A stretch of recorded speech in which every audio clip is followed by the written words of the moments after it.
الحمد لله نحمده ونستعينه ونستغفره ونعوذ بالله من شرور أنفسنا وسيئات أعمالنا من يهده الله فلا مضل له ومن يضلل فلا هادي له أشهد أن لا إله إلا الله وحده لا شريك له وأشهد أن محمدا عبده ورسوله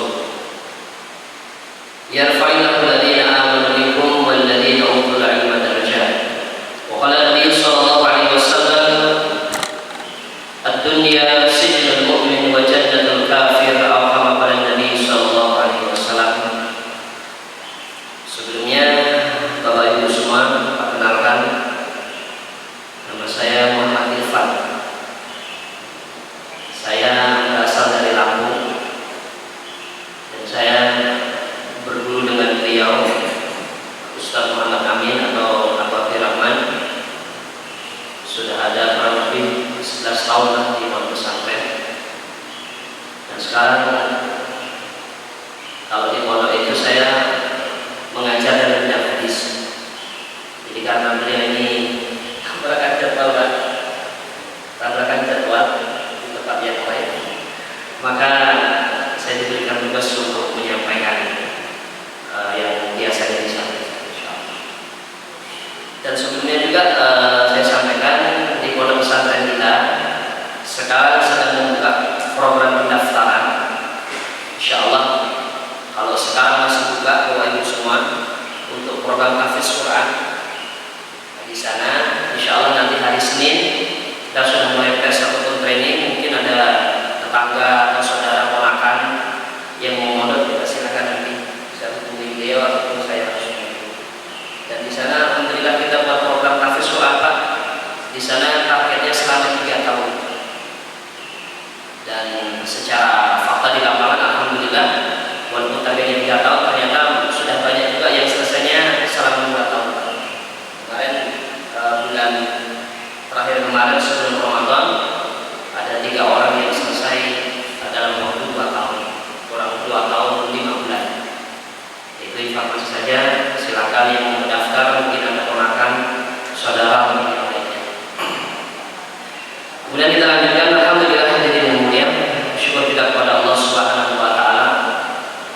Allah telah memberikan kita nikmat yang sangat besar. Yang pertama, Allah berikan kita nikmat iman. Iman atau Islam ini merupakan nikmat yang sangat agung dan nikmat yang paling mulia di antara nikmat-nikmat yang lain. Makanya ketika Rasulullah duduk dengan para sahabat, dan itulah kebiasaan Rasulullah dari yang mulia.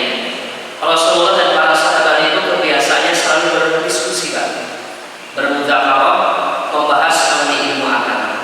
Maka suatu hari Rasulullah duduk dengan para sahabat, lewatlah seorang laki-laki. Seorang laki-laki, kemudian Rasulullah bertanya, wahai sahabatku, bagaimanakah pendapatmu mengenai orang ini? Maka sahabat tadi mengatakan, ya Rasulullah, dia adalah seorang laki-laki yang sangat tampan. Dia adalah seorang laki-laki yang kaya raya, mempunyai posisi di masyarakat. Dan kalau seandainya dia melamar seorang perempuan, kata sahabat tadi yang ditanya oleh Rasulullah, pasti lamarannya akan diterima. Gimana? Kira-kira kalau ada seandainya ada seorang pemuda yang ganteng, nomor bapak, dia punya jabatan, dia punya nama, kira-kira lamarannya diterima? Terima Pak? Belum.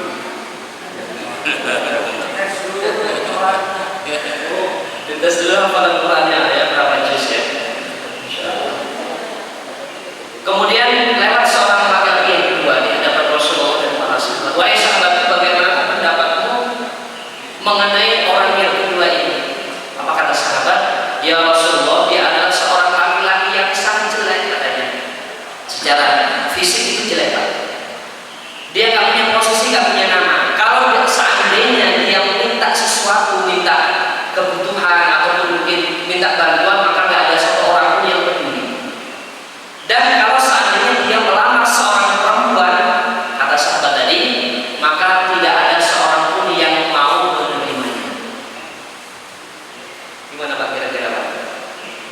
datang ke rumah bapak, dan kebetulan bapak masih punya anak perempuan yang waktunya nikah. Ada seorang laki-laki datang, tapi dia jelek, gak punya nama, bahasa kitanya di masyarakat gak punya nama, orang yang miskin papa.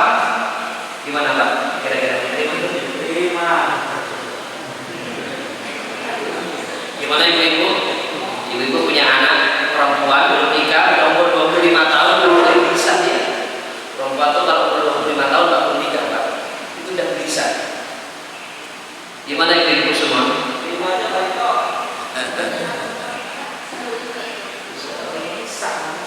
Apa kata Rasulullah? Wahai sahabatku, ketahuilah wahai sahabatku, kalau seandainya bumi ini, dunia ini dipenuhi oleh orang yang pertama, dunia ini penuh dengan orang yang model pertama tadi itu, maka tidak bisa melampaui kemuliaan orang yang kedua. Kenapa?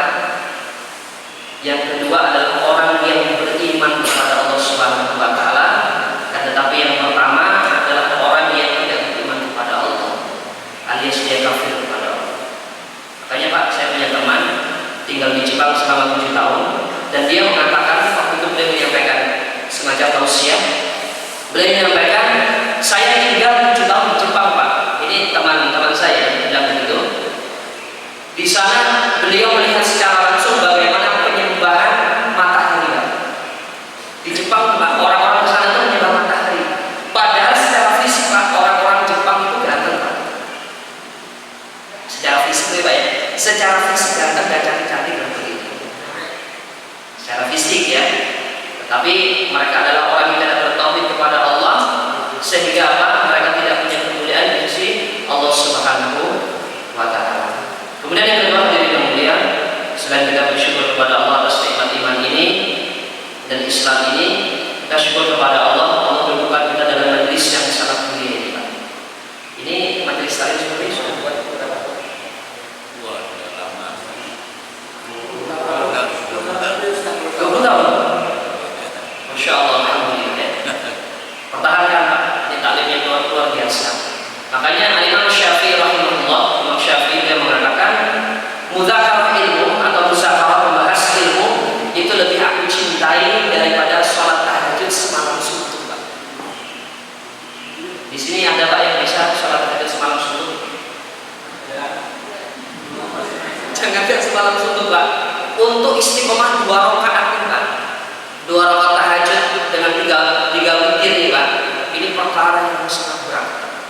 Tapi kata Imam Syafi'i, mudzakarah ilmu, membahas ilmu agama, majelis ilmu agama lebih aku cintai daripada sholat tahajud semalam suntuk Pak. Makanya dalam riwayat hadis yang hasan dari Abu Dzar radhiyallahu anhu, dia mengatakan membahas satu ayat Al-Qur'an, membahas satu ayat hadis Nabi sallallahu alaihi wasallam itu lebih utama daripada sholat sunnah 100 rakaat. Itu membahas ilmu Pak, satu hadis ataupun satu ayat saja. Dan Abu Dzar mengatakan, dan mempelajari satu bab ilmu dari riwayat Abu Dzar radhiyallahu anhu, dia mengatakan membahas satu bab ilmu lebih aku cintai daripada, lebih utama daripada sholat sunnah 1000 rakaat, walaupun ilmunya tadi itu tidak diamalkan.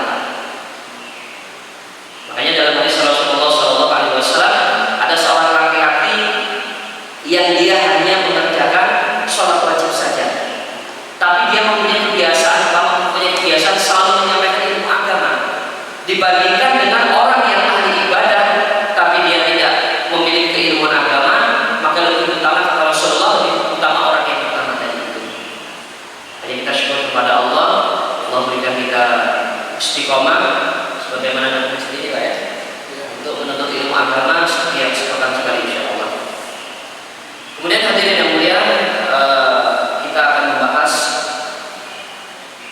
pada pagi hari ini membahas mengenai tanda-tanda orang yang puasanya diterima oleh Allah. Itu apa tandanya? Hadirin yang mulia, pada dasarnya nggak ada satu manusia pun yang bisa mengetahui amalnya itu diterima atau tidak. Itu nggak ada satu manusia pun yang tahu.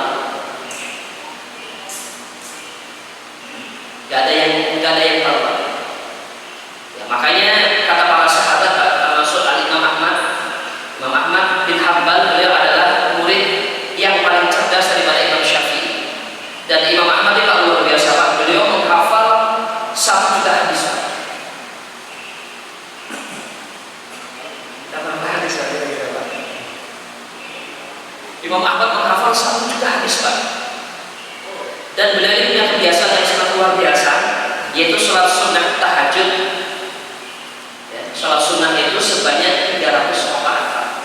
Itu termasuk sholat sunnah di siang hari kita. Makanya Imam Ahmad bin Hanbal ketika beliau ditangkap oleh seorang raja di zamannya, karena Imam Ahmad mengatakan Al-Quran itu adalah firman Allah, kata raja, dan pemahaman di zaman itu Al-Quran itu adalah makhluk. Tetapi Imam Ahmad tetap berpegang teguh bahwasanya Al-Quran itu adalah kalam Allah atau firman Allah. Gara-gara itu Pak ditangkap Pak Imam Ahmad.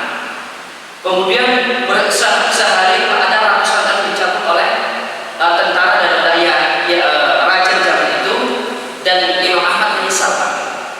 Ketika masuk penjara Imam Ahmad menyesal. Kenapa? Karena sholat sunnahnya yang 300 rakaat itu, Pak, itu menjadi 150 rakaat ketika di dalam penjara. Itu menyesal. Jadi 300 menjadi 150 rakaat.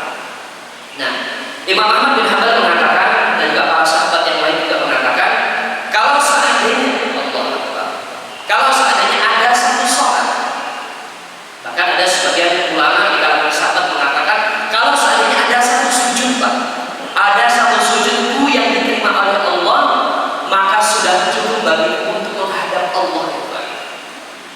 Kelasnya para sahabat, kelasnya para ulama terdahulu, Pak, itu gak ada yang mengetahui amal mereka diterima atau tidak. Kalau seandainya ada satu sholat, satu sujudku yang diterima oleh Allah, maka sudah cukup bagiku untuk menghadap Allah. Maka itu hadirin yang mulia, gak ada satu manusia pun yang mengetahui diterima atau tidak amal perbuatannya. Tetapi ulama juga memberikan beberapa tanda-tanda, ya, tanda-tanda seseorang itu diterima amalnya atau tidak oleh Allah. Yang pertama adalah sebagaimana surah Al-Mu'minun. Silakan kalau yang mau melihat surah Al-Mu'minun ayat 60. Itu bukan surah Al-Mu'min, ya. Al-Mu'min itu surah Ghafir. Ini surat Al-Mu'minun ayat 60. Walladzina yu'tuna ma atau wa qulubuhum wajilah wa annahum ila rabbihim raji'un. Walladzina yu'tuna ma atau wa qulubuhum wajilah. Dan orang-orang yang telah memberikan apa yang telah Allah berikan kepada Allah, dan orang-orang yang telah beramal saleh bahasa kitanya, wa qulubuhum wajilah, dalam hati mereka itu wajilah, ada kekhawatiran dan ada perasaan takut. Wa annahum ila rabbihim raji'un, dan mereka yakin kepada Allah bahwasanya mereka akan kembali kepada Allah Subhanahu wa taala. Jadi ayat ini adalah ayat yang menunjukkan sifat orang-orang yang beramal saleh itu, orang beriman itu adalah apa? Hati mereka itu ada perasaan takut dan khawatir, jangan-jangan amalku tidak diterima. Ini kata para ulama, ini tanda yang pertama seseorang diterima puasanya atau tidak, ataupun amal yang lain. Hati mereka itu ada perasaan takut, ada perasaan khawatir. Makanya kalau ada orang merasa kepedean, Pak, ini pasti puasa saya diterima. Ini tarawih saya kemarin yang 11 rakaat, yang 23 rakaat, saya khusyuk mengerjakannya, ini pasti amal saya diterima ini. Nah ini, Pak, ini tanda-tanda orang yang akan diterima amalnya. Berdasarkan ayat ini menunjukkan sifat orang-orang beriman ketika mereka beramal, entah sedekah ataupun apapun itu, mereka itu wajidah, dalam hati mereka itu ada perasaan takut dan khawatir. Ya Allah, puasa saya kemarin banyak kekurangannya, ya Allah. Makanya para ulama salaf terdahulu, Pak, mereka sebelum datang bulan Ramadan, Pak, 6 bulan sebelum datang Ramadan, mereka berdoa khusus kepada Allah. Ya Allah, sampaikanlah aku bulan Ramadan pada bulan Ramadan ini. Dan para ulama mengatakan, para ulama terdahulu ketika selesai bulan Ramadan, selesai 6 bulan setelahnya, Syawal sampai bulan-bulan berikutnya, mereka selama 6 bulan full, Pak, mereka doa kepada Allah, ya Allah, semoga amalku diterima puasa yang kemarin ini. Dan ini tanda takut, Pak.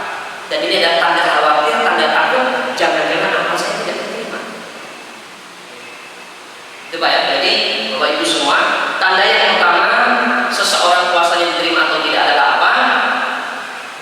hati mereka dipenuhi rasa takut, harap dan juga cemas.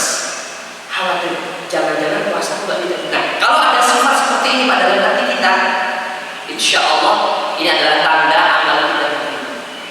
Tapi kalau sebaliknya, dia merasa sombong, merasa bangga, ini pasti amal saya diterima yang kemarin, ini tanda-tanda nggak diterima amal kita. Makanya Aisyah radhiyallahu anha dalam tafsir Ibnu Katsir rahimahullah, beliau mengatakan, ya Rasulullah, Aisyah bertanya, ya Rasulullah, ahul ladzi yashrabuna al-khamra wa yasrifun. Ya Rasulullah, apakah ayat ini menerangkan mengenai orang-orang yang minum khamr dan orang-orang yang suka mencuri? Ini pertanyaan Aisyah kepada Rasulullah. Ya Rasulullah, ahul ladzina yashrabuna al-khamra wa yasrifun. Ya Rasulullah, apakah dalam ayat ini menunjukkan mengenai orang-orang yang minum khamr dan suka mencuri? Karena biasanya Pak, sifat kemaksiatan dan dosa itu Pak, itu biasanya hatinya merasa takut Pak, hatinya merasa takut dan juga merasa gelisah. Itulah ya. Jadi itulah perasaan orang yang berdosa kata Rasulullah, dan hadis yang disebutkan dalam riwayat Bukhari dan Muslim disebutkan sifat daripada kebaikan itu adalah apa? Menenangkan hati. Dan sifat daripada dosa adalah apa? Membuat hati kita ragu, gelisah dan juga takut. Nah, makanya Aisyah juga tidak salah juga, ya Rasulullah, apakah dalam ayat ini orang-orang takut ini adalah orang yang minum khamr atau orang-orang yang suka mencuri? La ya binti Siddiq, bukan wahai anak atau putri daripada Abu Bakar As-Siddiq radhiyallahu anhu.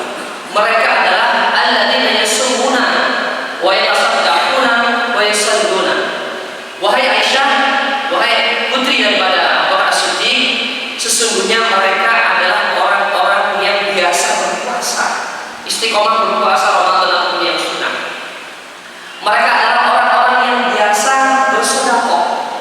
Mereka adalah orang-orang yang telah terbiasa sholat sunnah, sholat wajib. Mereka adalah orang-orang yang taat. Tetapi apa? Mereka adalah orang-orang yang dalam hati mereka itu ada perasaan takut, jangan-jangan nggak diterima. Makanya Pak, kadang-kadang orang-orang yang orang-orang yang kurang baik atau orang-orang yang jahat itu kadang-kadang nggak takut mati Pak. Ah, mati aja, saya siap mati katanya, saya siap masuk neraka katanya. Ada nggak Pak? Jadi orang-orang yang naudzubillah jauh dari Allah Pak, kadang-kadang dia sok-sokan. Ini saya takut, saya nggak mati, saya nggak takut, saya nggak takut mati katanya. Padahal mati ini suatu kengerian Pak, suatu perkara yang ditakuti oleh orang-orang beriman. Kenapa? Jangan-jangan nanti saya nggak lolos dalam ujian nanti di kubur. Makanya kata Rasulullah SAW, mereka adalah apa? Mereka orang-orang yang takut, orang-orang yang merasa khawatir adalah siapa? Orang-orang yang terbiasa sholat, orang-orang yang terbiasa sedekah, dan orang-orang yang terbiasa puasa. Tapi dalam hati mereka ada perasaan takut. Jangan-jangan nanti terima puasa saya nggak diterima. Jangan-jangan nanti kalau saya mati diazab. Ini perasaan orang yang luar biasa nih Pak. Ini sifat orang beriman Pak. Walaupun di sisi lain ada hadis Nabi Shallallahu Alaihi Wasallam mengatakan, barang siapa yang rindu bertemu dengan Allah, maka Allah akan rindu bertemu dengannya. Sifat orang beriman itu Pak di antara dua. Kata para ulama, baina roja wal khauf, di antara harap dan takut. Di sisi lain Allah memerintahkan kita untuk merasa takut dan khawatir Pak, jangan-jangan tidak diterima. Tapi di sisi lain Allah memerintahkan itu apa?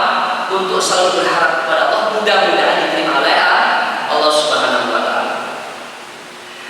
Kemudian yang kedua, tanda yang kedua, tanda yang pertama tadi adalah seseorang yang diterima amalnya adalah apa? Mereka merasa khawatir dan takut jangan-jangan tidak diterima amalnya. Itu yang kedua. Yang kedua adalah sebagaimana perkataan Al-Imam Ibnu Rajab Al-Hambali rahimahullah, dia mengatakan min alamati qubulil hasanah al-hasanatu ba'daha, termasuk tanda diterimanya amal seseorang, kebaikan seseorang adalah apa? Yaitu kebaikan yang bisa dilakukan setelahnya. Ini menurut pendapat Ibnu Rajab Al-Hambali, Ibnu Katsir dan juga beberapa ulama yang lain. Jadi bisa melaksanakan amal setelahnya. Makanya para ulama mengatakan tanda sholat zuhur kita diterima oleh Allah, Pak, dia bisa melaksanakan sholat asar setelahnya, sholat asar maksudnya. Dan tanda seseorang itu sholat asarnya diterima oleh Allah, maka dia diberikan taufik oleh Allah, kekuatan oleh Allah untuk apa? Untuk mengerjakan sholat maghrib. Tanda seseorang itu sholat maghribnya diterima oleh Allah, dia bisa melaksanakan sholat isya setelah maghrib tadi. Min alamatikum lil hasanah al-hasanatu ba'daha. Termasuk tanda kebaikan yang diterima oleh Allah adalah apa? Bisa melaksanakan amal setelahnya. Dan sebaliknya hadirin yang mulia, bisa dimasukkan yang nomor 3. Dan juga tanda seseorang tidak diterima amalnya oleh Allah adalah apa? Dia tidak diberikan taufik setelahnya. Jadi termasuk juga yang yang dimaksud dalam nyampe ini adalah apa? Ketika seseorang itu berpuasa Ramadan, Pak. Ketika seseorang itu berpuasa Ramadan, kemudian dia bisa melaksanakan amal-amal sunnah setelahnya pada bulan Ramadan, Pak. Kita bisa hatam minimal 1 kali. Al-Quran insya Allah minimal 1 kali kita hatam. Pada bulan Ramadan, Pak, kita biasa sholat malam atau sholat tarawih. Makanya ulama mengatakan sholat tarawih atau tarawih bahasa kitanya ini nama bukan dari Rasulullah, Pak, tapi nama dari para ulama. Kalau di zaman sahabat namanya qiyam Ramadan, qoma Ramadan ataupun qiyam Ramadan, ataupun sholat malam. Kita biasa sholat malam, Pak. Kita biasa sholat malam di bulan Ramadan, sholat tarawih. Ketika seseorang setelah bulan Ramadan dia bisa melaksanakan sholat malam, walaupun nggak harus 11 rakaat atau 23 rakaat, yang penting dia istiqomah 2 rakaat, 4 rakaat ataupun yang lebih dari itu, sesuai dengan kemampuan masing-masing, maka itu tanda seseorang diterima amalnya oleh Allah. Ketika Ramadan mungkin 1 kali kita khatam, Pak, tapi di luar Ramadan kalau kita masih membaca Al-Quran, walaupun nggak harus 1 bulan 1 kali khatam, Pak. Ini kata para ulama demikian. Walaupun kualitas jumlahnya itu, kuantitasnya jumlahnya itu nggak sama, tetapi kalau dia itu masih ada kesan atau efek sedikit, walaupun sedikit, Pak, itu termasuk tanda. Ya mungkin di luar Ramadan 2 bulan sekali dihatam. Maka ini tanda kata para ulama, orang yang diterima baca Qurannya di bulan Ramadan, tandanya adalah apa? Dia bisa membaca Al-Quran di luar Ramadan. Tanda salat tarawihnya seorang diterima oleh Allah pada bulan Ramadan apa? Di bulan Ramadan, di luar Ramadan, dia bisa melaksanakan sholat sunnah yang bisa sholat malam, walaupun kuantitasnya nggak sama, jumlahnya nggak sama. Dan orang yang diterima sedekahnya di bulan Ramadan adalah apa? Orang yang di luar bulan Ramadan dia tetap bersedekah atau bersedekah, berinfak, walaupun nilainya nggak sama. Tapi luar biasa, Pak, ya, memang benar, bulan Ramadan itu bulan yang sangat berkah. Dan ini termasuk bukti kebenaran firman Allah, Pak. Kalau Pak DKM ya, Pak. Pak DKM. Pak DKM, kira-kira kalau orang berpuasa itu lemes atau apa secara fisik? Lemes, Pak, ya? Berarti udah biasa puasa. Secara fisik, Pak, secara umum orang yang berpuasa itu lemah fisiknya, Pak. Dan kalau dia kerja, Pak, kalau kerja itu biasanya orang puasa itu malas. Malas atau semangat, Pak, kalau kerja di bulan Ramadan? Harusnya semangat,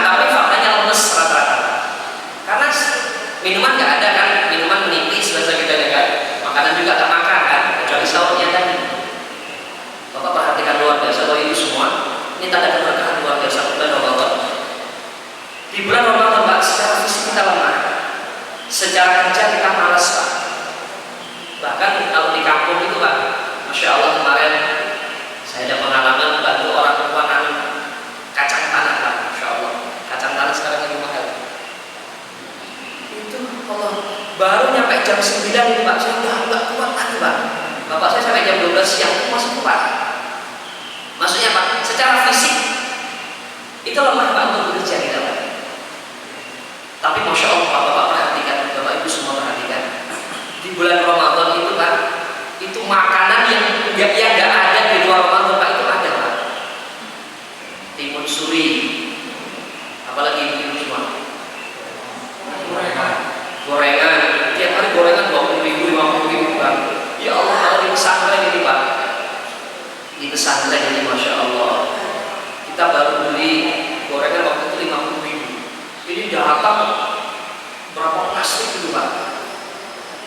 Makanya Pak, Bapak Ibu semua kalau anaknya di pesantren itu jangan khawatir. Jangan khawatir, maaf tidak makan.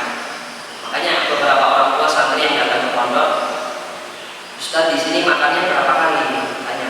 Dengan ada sedikit rasa takut kan? Kalau di pondok gak makan atau gimana kan? Saya bilang begini sama orang tua santri tadi, Pak Ibu, kalau di pondok kami itu makan itu minimal 3 kali Pak. Minimal 3 kali Pak. Bukan karena kami ramis Pak, enggak, tapi karena banyak makanan yang datang. Maksud saya apa? Menyampaikan ini tadi. Maksudnya bulan Ramadan ini Pak, secara fisik orang itu kerjanya lemah Pak dan malas Pak. Tetapi kenapa kok rezekinya banyak? Ini adalah apa? Efek daripada amal soleh. Efek daripada ibadah kepada Allah itu mendatangkan keberkahan yang sifatnya rezeki Pak. Makanya ada 2 orang sahabat di zaman Nabi, ada 2 orang bersaudara di zaman Nabi. Yang satu sibuk kerja, yang satu dia sibuk belajar bersama Nabi di Masjid Nabawi, sibuk ibadah. Maka yang datang tadi, yang bekerja tadi datang kepada Rasulullah, ya Rasulullah, adik saya ini kok seakan-akan dia merasa sombong sedikit. Ya Rasulullah, ini kok saudara saya kok hari-hari ngaji terus ibadah terus. Saya ini yang mencukupi bahasa kitanya gitu. Maka apa kata Rasulullah? La'allaka tursaku bihi, wahai sahabatku, ketahuilah kamu itu dapat rezeki banyak gara-gara saudara kamu yang belajar agama tadi itu yang sibuk ibadah tadi. Makanya Pak, menuntut ilmu ibadah kepada Allah Pak, itu sumber keberkahan rezeki Pak. Masya Allah. Tadi dari mana tadi Pak? Pak saya bisa dari sini tadi. Sampai mana tadi ya? Bahasan yang awal tadi. Sampai mana Pak? Oh ya ya. Jadi orang-orang yang diterima puasanya oleh Allah adalah apa? Dia bisa melaksanakan puasa setelahnya. Tanda diterima tadi baca Al-Quran adalah apa? Setelah bulan Ramadan dia tetap membaca Al-Quran. Ini ada kisah luar biasa Pak. Waktu peresmian masjid kita di Geraha Raya, ada salah satu seorang ulama menyampaikan Pak, kisah yang luar biasa Pak ini, dan sampai sekarang ini saya sering menyampaikan dalam setiap pertemuan seperti ini. Ada orang tua Pak, ini termasuk tanda istiqomah juga sebenarnya. Ada seorang tua, orang maksudnya laki-laki yang sudah di atas 40 tahun, itu biasa istiqomah membaca Al-Quran Pak. Al-Quran, membaca Al-Quran setengah juz 5 lembar setiap hari. Kira-kira berat atau ringan Pak? 5 lembar setiap hari. Tergantung orang yang berbeda. Istiqomah Pak membaca Al-Quran 5 lembar setiap hari. Kalau ingin mudah Pak, dicicil Pak. Subuh 1 lembar, duhur 1 lembar, dan seterusnya. Nah, ada seorang tua luar biasa. Ini kisah istiqomah juga mengenai bab ini. Ada seorang laki-laki yang sudah lumayan tua Pak begitu. Dia istiqomah Pak membaca Al-Quran 5 lembar setiap hari Pak. Apa yang terjadi Pak? Karena dia istiqomah, dan kata ulama memang benar, istiqomah adalah tanda keikhlasan seseorang dalam beramal. Istiqomah itu merupakan tanda keikhlasan seseorang dalam beramal. Mudah-mudahan yang ada di masjid Al-Istiqomah ini istiqomah semuanya. Amin. Nah, suatu hari Pak, sudah datang ajalnya Pak, Allah cabut nyawa orang laki-laki itu tadi dalam keadaan membaca Al-Quran. Bersih wajahnya Pak, kemudian mengeluarkan wangi-wangi yang sangat luar biasa dari badannya Pak. Kira-kira siapa di sini Pak yang siap meninggal dunia dalam keadaan membaca Al-Quran, lagi sholat meninggal? Siapa yang siap Pak?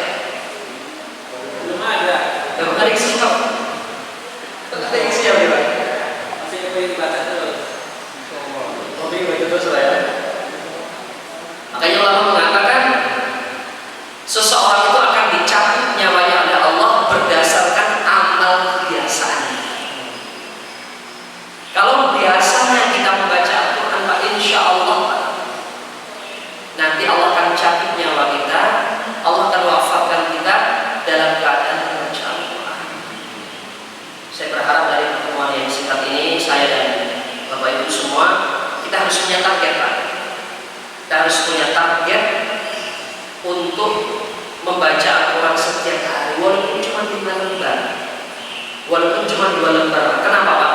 Allah akan wafatkan kita berdasarkan amal kebiasaannya. Dan ini termasuk pendapat para ulama salaf. Seseorang akan dimatikan oleh Allah berdasarkan amal kebiasaannya. Kira-kira Bapak yang meninggal dalam keadaan membaca Quran tadi kira-kira gimana Pak? Kira-kira menjadi ahli surga atau ahli neraka? Kira-kira saja. Walaupun Allah yang Maha tahu. Insya Allah ahli surga. Kemudian cerita yang kedua Pak, ini bab istiqomah dan ikhlas juga. Ini beliau sampaikan saat peresmian masjid di tempat kita. Ada seorang laki-laki yang hobinya mancing Pak. Pak DKM bagaimana, hobi mancing atau tidak?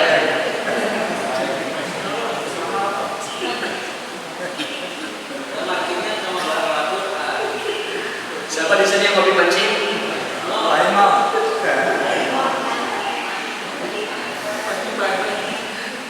Memancing secara hukum Pak, itu hukumnya boleh, halal, tidak ada makruh, tidak ada haram di dalamnya.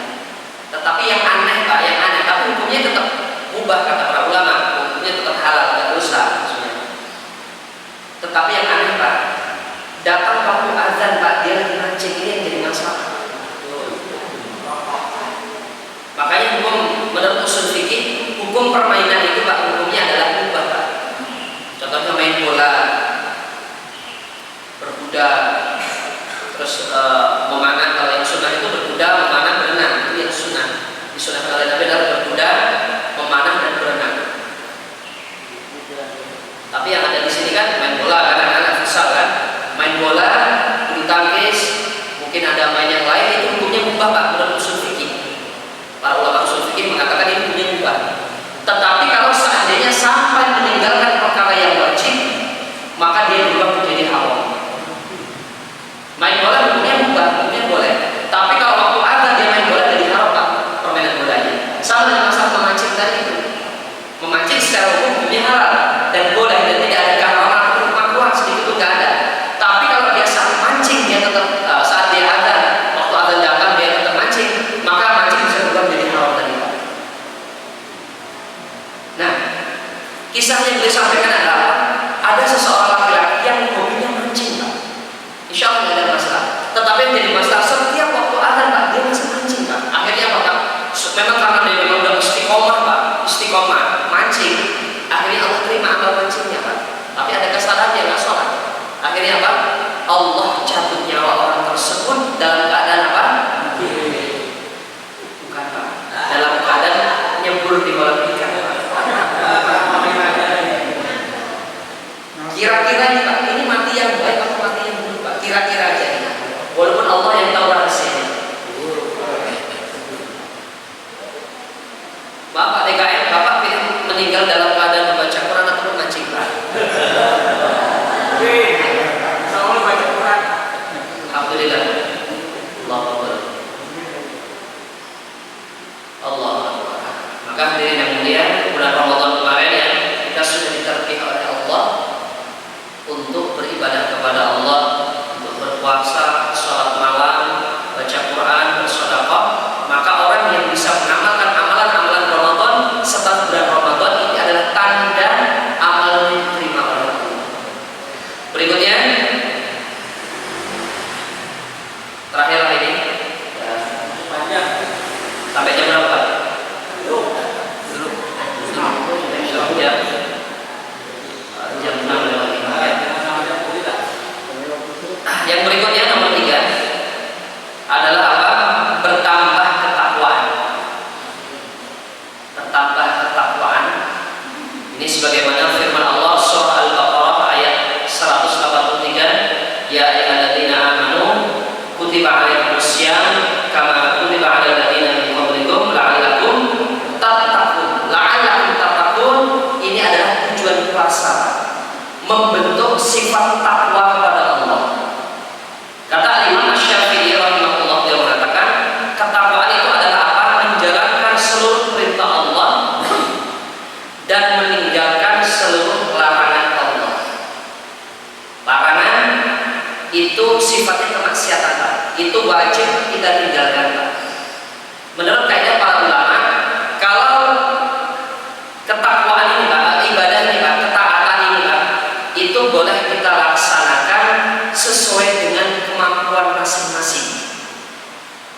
Kalau kemaksiatan itu wajib kita tinggalkan, Pak, dan nggak boleh separuh-separuh. Contohnya sholat malam. Rasulullah mensunahkan sholat malam itu 11 rakaat atau 13 rakaat. Umar bin Khattab, di zaman Umar bin Khattab, beliau melaksanakan sholat tahajudnya 23 rakaat. Di zaman Imam Ahmad, beliau melaksanakan sholat tahajud, sholat malamnya atau sholat tarawihnya kalau dalam bahasa ini itu 40 rakaat. Jadi dalam masalah rakaat sholat tarawih ini, Pak, itu bebas, Pak. Silakan mau 11 rakaat, silakan 23, silakan 40 rakaat, silakan. Berarti di sini berapa rakaat? 11 ya. Penting pesan saya, berapapun jumlah rakaatnya, yang penting jangan ikut-ikut sholatnya. Keren. Ada itu jumlahnya 23 rakaat. Ya mudah-mudahan diterima, tapi ya kita ngambil yang khusyuk lah. Silakan nanti tahun depan Bapak Ibu kalau seandainya mau coba sholat di pondok nggak apa-apa, tapi di sana sholatnya 1,5 juz Pak.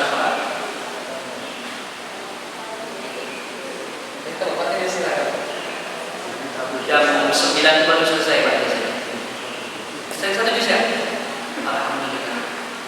Masya Allah ya. Ya bagaimana tadi saya? Nah ini, menurut para Imam Syafi'i ya, ketakwaan itu adalah apa? Meninggalkan menjalankan seluruh perintah Allah dan meninggalkan seluruh apa yang Allah larang. Ini adalah ketakwaan. Dan sifat ketakwaan itu, Bapak Ibu semua, itu boleh kita kerjakan sesuai dengan kemampuan masing-masing. Di luar Ramadan, Rasulullah itu tahajudnya 11 rakaat. Kalau Bapak ini mampunya cuma 6 rakaat, nggak ada masalah. Kalau lebih juga silakan. Bisanya cuma 2 rakaat kita tahajud setiap malam itu, Pak. Insya Allah. Silakan Pak kerjakan 2 rakaat, walaupun cuma 2 rakaat. Dan batas sholat malam ini, Pak, Bapak Ibu semua, itu startnya kapan? Menurut Al Hasan Al Basri rahimahullah, dia mengatakan termasuk batasan sholat malam adalah itu mulai dari ba'da isya sampai waktu subuh. Makanya, Pak, ada sebagian saya sering sharing dengan beberapa teman-teman yang mungkin masih baru-baru lah dalam ketika belajar itu. Saya sampaikan kalau Bapak nggak bisa tahajud atau sholat malam setelah tidur jam 3, setengah 4, silakan Bapak kerjakan sholat malamnya sebelum tidur, Pak. Dan ini telah dicontohkan oleh 2 orang sahabat, Abu Hurairah dan juga Abu Bakar As-Siddiq. Jadi kalau seandainya setiap kita ini kan beda-beda, Pak, apa aktivitasnya kan. Ada yang capek di siang hari, malamnya nggak sempat tahajud, maka diusahakan sebelum tidur, Pak, usahakan sholat malam dulu. Abu Hurairah selalu berwitir, Pak, sebelum tidur, Pak. Kenapa? Karena Abu Hurairah ini beliau sibuk belajar sampai malam-malam, mungkin kalau kita sekarang pun jam 12 malam lah begitu. Sehingga nantinya dia khawatir untuk nggak bisa sholat tahajud tadi, makanya beliau berwitir sebelum tidur. Makanya di pesantren kita, Pak, kita mewajibkan sholat witir, Pak, sholat malam itu sebelum tidur, Pak. Kenapa? Karena teman-teman santri itu, Pak, dari waktu subuh sampai jam 10 malam itu program, Pak, yang hafal, ulang, dan juga lain-lain. Nah, itu biasanya kami melaksanakan sholat malamnya sebelum tidur. Jadi boleh bagi Bapak Ibu semua yang mau istiqomah menjalankan sholat malam sebagaimana bulan Ramadan, silakan bisa dikerjakan sebelum tidur, tidak ada masalah. Ini termasuk hukum sholat malam kata para ulama. Walaupun yang lebih afdal adalah jam 3, jam 3, jam 2, atau setengah 4 itu yang lebih afdal. Tetapi kalau tidak ada masalah. Nah, ketika seseorang setelah Ramadan ini, Pak, bertambah ketakwaannya kepada Allah, Pak, dia bisa menambah ibadahnya atau istiqomah dalam ibadahnya, dia bisa meninggalkan kemaksiatan di bulan Ramadan, Pak, dan dia setelah Ramadan pun dia telah biasa meninggalkan maksiat juga, maka itu termasuk tanda seseorang diterima amalnya pada Allah.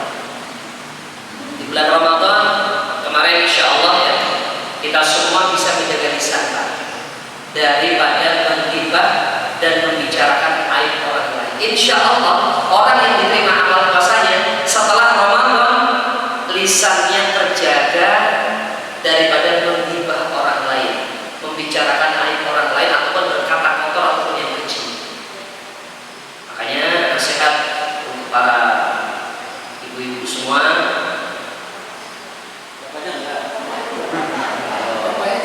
haruslah pandai-pandai ibu-ibu itu menjaga lisan. Kata Rasulullah SAW, "Aktsaru ahlul jannah al-fuqara." Kebanyakan ahli surga itu adalah apa? Orang-orang fakir, orang-orang miskin, Pak. Dan wa aktsaru ahli nar, dan kebanyakan ahli neraka itu dari kalangan perempuan. Makanya Aisyah mengatakan, "Ya Rasulullah, kenapa kok kebanyakan itu kok perempuan yang masuk neraka? Apakah mereka ini banyak berbuat kesyirikan ataupun nggak sholat dan nggak puasa?" Apa kata Rasulullah? Ada dua, Pak, penyakit ibu-ibu, ada dua. Ini saya sampaikan bukti saya cinta karena Allah.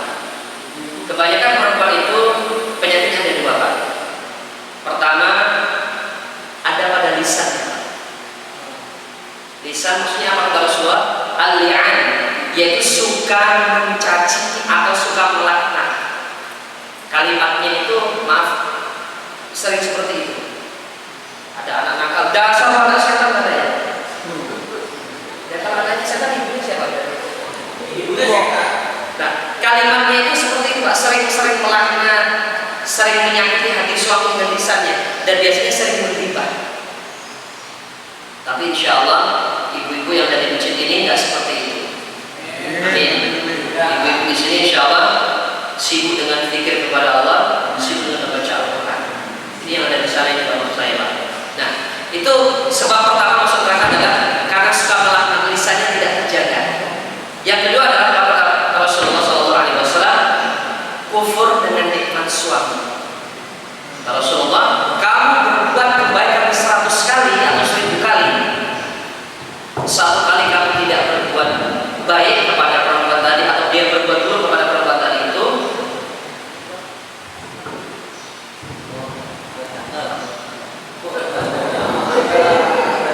kasih tahu.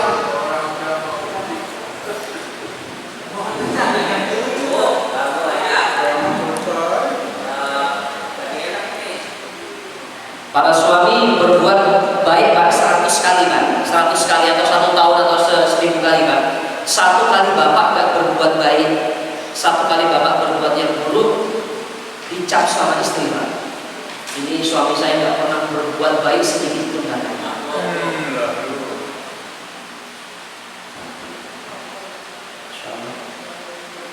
Ya, insyaallah semoga kita semua, terutama para kaum muslimat, kaum ibu-ibu ya, bisa menjaga lisan dan tidak kufur kepada suaminya. 4 atau 5, Pak. Nasihat Rasulullah SAW kepada kita, perempuan yang menjaga sholat, pastinya dia beriman kepada Allah dan Rasulnya.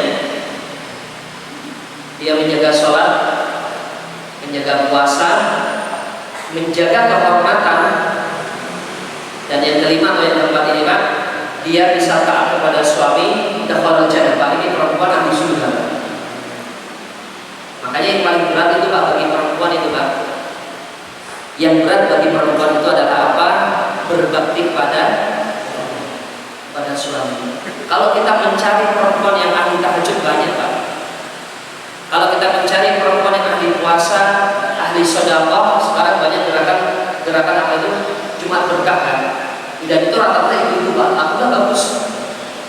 Suatu kebaikan yang luar biasa. Ahli sedekah banyak ibu-ibu, Pak. Kemudian ahli apa lagi? Ahli baca Quran banyak, Pak. Tapi sangat sedikit sekali perempuan yang ahli taat kepada suaminya. Maka bapak-bapak semua kerjasama, Pak. Kerjasama, kita bantu istri kita untuk bisa mentaati kita. Dengan cara apa, Pak? Dengan suaminya memperbaiki hubungan dengan Allah. Makanya ketaatan seorang istri itu Pak, itu bergantung penuh kepada ketaatan suami kepada Allah. Jadi kalau seandainya ada seseorang suami kok istrinya membantah dan melawan Pak, itu sebenarnya bukan mutlak kesalahan daripada istri Pak, tapi ada campur tangan daripada suaminya. Makanya Pak, luar biasa bentuk ketawaduan para ulama. Sufyan Ats-Tsauri rahimahullah, seorang ulama terdahulu, beliau mengatakan, aku tahu kapan aku sedang bermaksiat kepada Allah. Beliau mengatakan demikian. Sufyan Ats-Tsauri rahimahullah, beliau mengatakan, aku tahu kapan aku sedang bermaksiat kepada Allah, yaitu ketika istriku, budakku atau pembantu dari sekarang, walaupun tetap berbeda, budakku atau bawahanku, hewan tungganganku itu tidak taat kepadaku, maka ketahuilah saat itu aku sedang bermaksiat kepada Allah. Secara umum, secara perintah agama, istri itu harus taat kepada suami, tetapi harus ada peran yang kuat dari suami untuk dia membantu istrinya taat kepada dia. Dengan cara apa? Suami harus memperbaiki hubungan dia dengan Allah Pak. Kalau enggak Pak, istri akan melawan kepada kita. Makanya ada teman perempuan, beliau janda, sudah beberapa kali janda dan diceraikan, dan memang ada masalah begitu. Apa namanya? Suaminya itu dengan dia tidak akur Pak, tidak akur, berantem terus. Nah, akhirnya apa Pak? Suami tadi itu menceraikan istrinya tadi itu. Padahal salah Pak. Seharusnya jangan diceraikan, dibina. Nah, kalau seandainya para laki-laki, para suami Pak ingin istrinya taat kepada suaminya Pak, perbaiki hubungan suami kepada Allah Pak. Insya Allah nanti istri akan tunduk kepada suaminya. Jadi kalau bapaknya pulang malam-malam, banyak baca HP, baca Quran kok jarang, sukanya ngamuk-ngamuk Pak, insya Allah Pak, istrinya akan melawan kepada suaminya. Tapi kalau suaminya menjaga diri, pulangnya tak malam-malam, sibuk baca Quran di rumah Pak, zikir kepada Allah Pak, masya Allah, insya Allah Pak, nanti Allah akan tundukkan hati istri kepada suaminya. Insya Allah Pak ya. Pertanyaan semua saya bilang. Itu ya. Jadi yang nomor 3 dan nomor 4, tanda seseorang itu diterima puasanya oleh Allah adalah apa? Bertambah ketakwaannya Pak.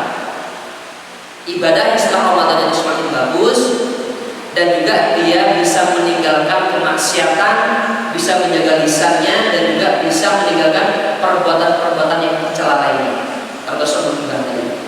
Kemudian yang terakhir, dari riwayat Abu Ayyub Al-Ansari rahimahullah, dan ada beberapa lafaz hadis yang berbeda.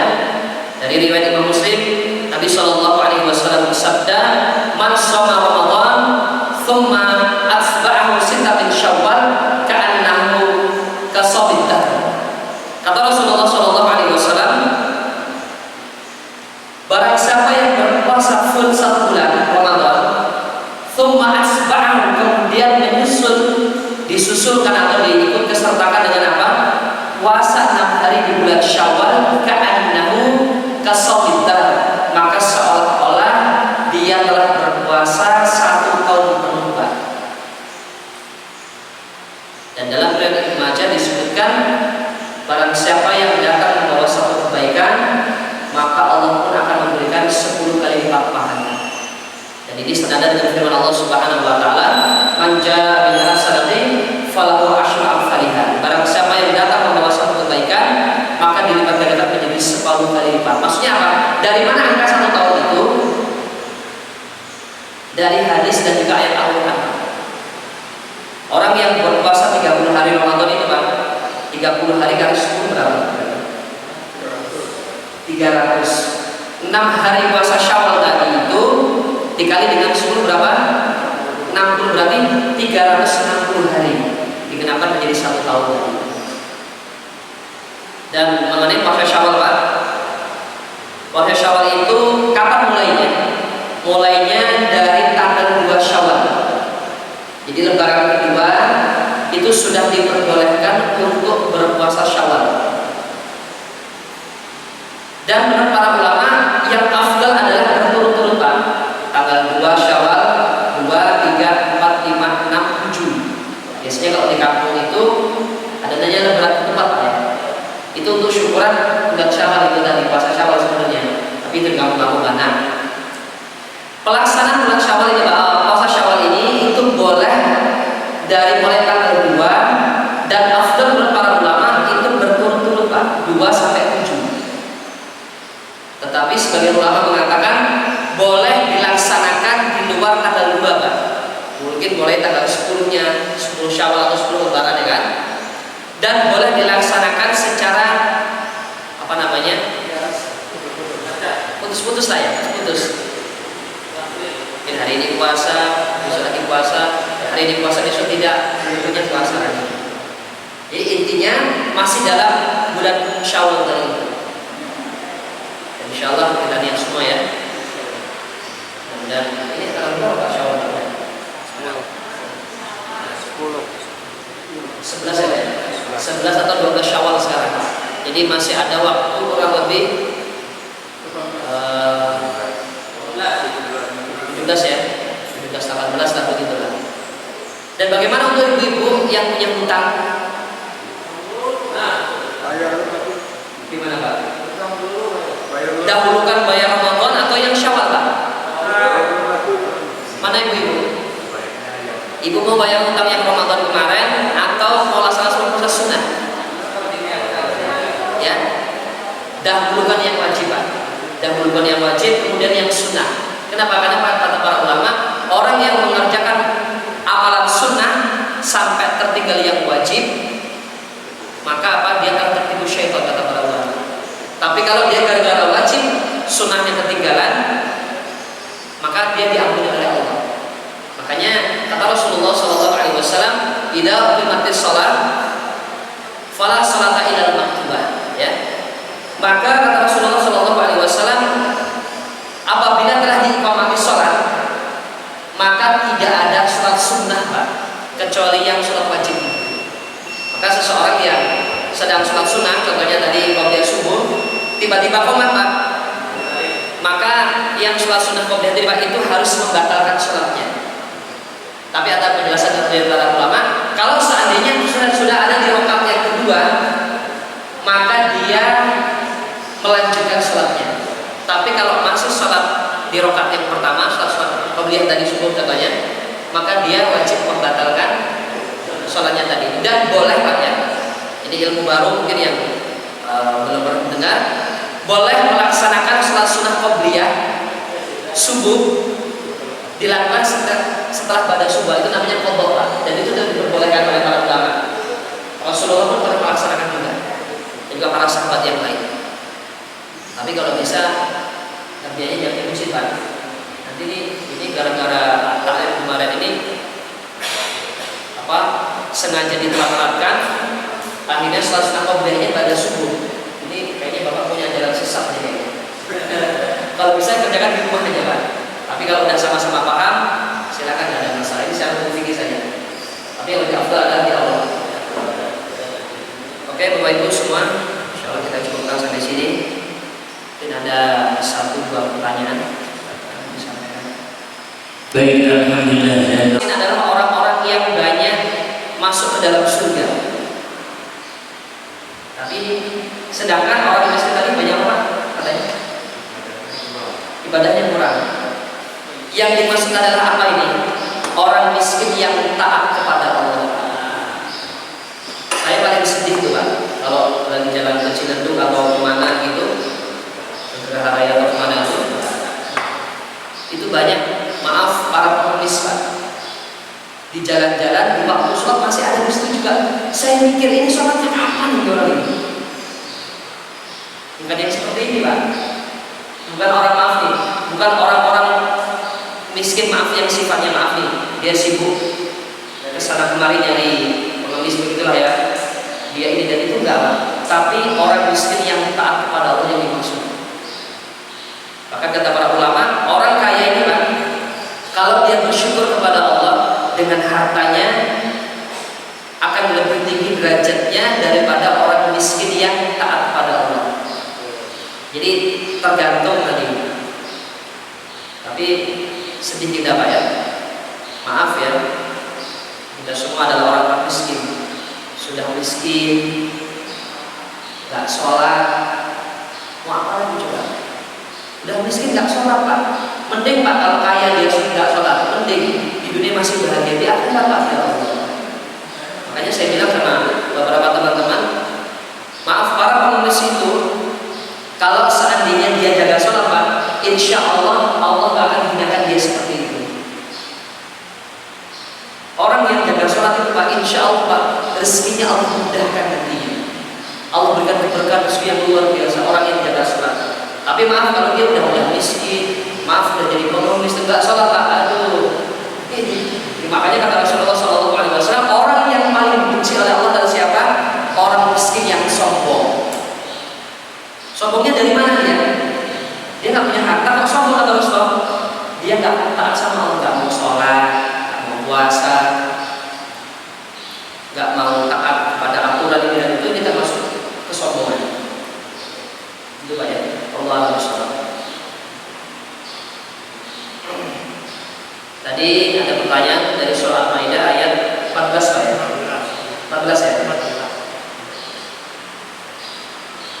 Saya bacakan artinya. Dan di antara orang-orang yang mengatakan sesungguhnya kami ini orang-orang Nasrani, ada yang telah kami ambil perjanjian mereka, tetapi mereka sengaja melupakan sebahagian dari apa yang mereka telah diberi peringatan dengannya. Maka kami timbulkan di antara mereka permusuhan dan kebencian sampai hari kiamat, dan kelak Allah akan memberitakan kepada mereka apa yang selalu mereka kerjakan. Tadi pertanyaan gimana Pak? Apakah bentuk ini merupakan agresi Israel terhadap rakyat Palestina akhir-akhir ini? Oh ini ayat ini. Iya. Mohon maaf ya, ini untuk ayat ini saya belum mutlak, jadi saya maaf, saya belum bisa menjawabnya. Cuman berkaitan dengan apa yang beliau sampaikan, memang ini sudah menjadi sunatullah Pak, mengenai Israel, dan ada sebagian ulama mengatakan jangan sebut Israel Pak, tapi ya Yahudi, karena Israel itu adalah anak cucunya daripada Nabi Yakub. Tapi kalau perlu mengatakan, saya silakan apa namanya, Zionis Israel atau Israel Zionis atau Yahudi bahasa Indonesia. Tapi memang benar Pak, ini sudah menjadi sunatullah Pak. Menjadi sunatullah, orang-orang Yahudi dan Nasrani itu tidak akan pernah ridho terhadap orang-orang beriman Pak, terutama di Palestina. Kenapa kalau sampai sekarang nih Pak, Yahudi atau Zionis Israel ini Pak sampai sekarang kok apa namanya menyerang Palestina? Kenapa Pak? Karena dia menganggap apa namanya Masjid Al-Aqsa ini, ataupun ada namanya Salman apa Queen Sulaiman itu ya, Queen Sulaiman namanya di bawah Nabi. Iya Pak, ya benar ya. Karena dia menganggap ini milik mereka, dan memang benar Pak. Dulu sebelum zaman Umar bin Khattab Pak, itu Masjid Al-Aqsa ini Pak. Tapi kalau dulu namanya Masjid Al-Aqsa ya, itu Queen Sulaiman lah bahasanya. Memang itu mereka ini punya orang-orang Yahudi Pak, tetapi sudah ditaklukkan oleh di zaman Umar bin Khattab, makanya menjadi milik orang beriman. Dan orang-orang Palestina pun dia berkeyakinan ini adalah tanah nenek moyang kita, yaitu Umar bin Khattab radhiyallahu anhu kita semua. Tapi hadirin yang mulia, suatu saat nanti ketika orang-orang Yahudi Zionis Israel ini berkumpul di Palestina Pak, nanti insya Allah itu akan mengundang Pak, akan mengundang persatuan umat Islam di mana-mana nanti Pak. Dan ya Allah, memang sifatnya orang Yahudi dan Nasrani ini memang sama Pak. Kemarin kita sebelum pelantikan Presiden Joe Biden di Amerika Serikat Pak, dia akan membawa hadis Nabi Pak ya, seakan-akan dia membela orang beriman. Betul Pak ya, orang gimana Pak? Presiden Amerika yang baru itu sebelum dilantik Pak, itu seakan-akan membela orang beriman Pak. Tapi sekarang ternyata sudah ketahuan Pak. Ternyata dari Presiden Amerika Serikat Pak termasuk negara yang masuk rudal pada Israel. Jadi sama aja. Allah alam bisawab. Insyaallah dengan adanya orang-orang Israel yang di Palestina Pak, itu telah menyiapkan kubur masal untuk mereka. Dan mereka ini Pak, orang-orang yang di Israel ini Pak, itu mereka itu menunggu-nunggu namanya Dajjal al-Masih, Dajjal. Tetapi dengan adanya Dajjal nanti di situ, nantinya akan berurutan dengan datangnya Imam Mahdi dan juga Nabi Isa alaihissalam. Kemudian nanti Dajjal anatullah alaih nanti akan dibunuh di Palestina Pak, tepatnya di Baghdad, di Palestina. Allah a'lam bishawab. Ada pertanyaan satu?